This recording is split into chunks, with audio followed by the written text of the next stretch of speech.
1993, 9 days before Christmas, a woman got off work in downtown Memphis.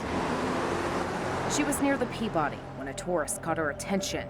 She had no idea just how dangerous Michael Shane Townsend was. Yeah, were you living in Memphis? No, well, Kind of.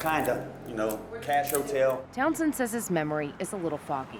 He admits he was on a lot of drugs, but he does remember meeting a woman at the Peabody, and she agreed to help him find some cocaine.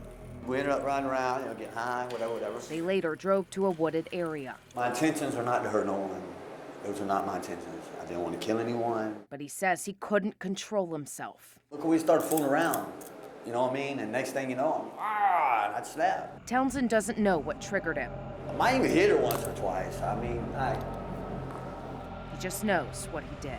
When I realized she slumped, I was like, oh man, God, what'd I do? Here we go again. I take her out of my car, put her on the side of the road, put her shoes next by her. I was just pulling out, and I remember she had something. I was like, so I back up, and it was her bag. Townsend tossed her bag out of the car. A crime scene never mentioned in old commercial appeal articles we found buried in library archives. They just briefly mention a woman, Elaine Michelle Branch, found dead on Springwood Cove.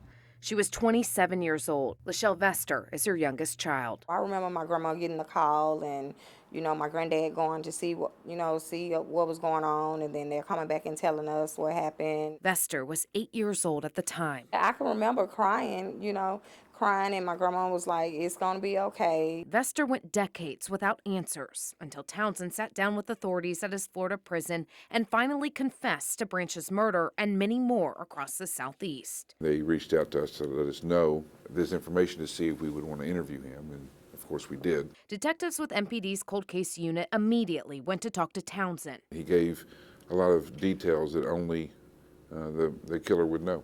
Like the crime scene Townsend described.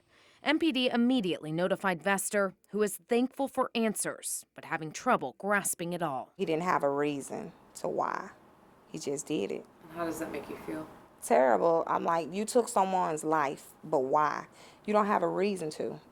She was sweet, she was caring. Townsend says he was in Memphis just a short period, and he visited places like Sun Studio and Stax Museum.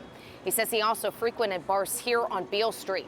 In fact, he met his second victim just blocks away. Then you guys went somewhere? We ended up out. Townsend says he and the woman drove about 10 minutes out of downtown to do drugs. He remembers it being a wooded area with trash around, and like last time, they started fooling around when something triggered him. I was a little rough with this one. In my hands, I remember. There's no scar there now. I was just looking. But they were roughed up pretty good. The second victim, though, we haven't been able to identify. Paul Hagerman is with the district attorney's office. He's working with the detectives who interviewed Townsend. He gave a physical description of a female black who he said that she had green eyes. He suspected there may be contacts. He said that she had a large beeper. A distinct description Townsend gave, followed by a plea. Am I remorseful? Yes.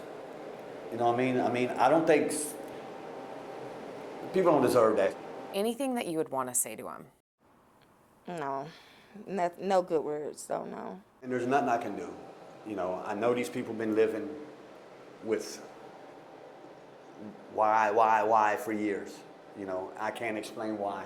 Branch is buried in Griffin Cemetery, right outside of Memphis. I miss her a lot. It's not a day that goes by. Nearly 25 years later, her family hopes she's finally resting in peace.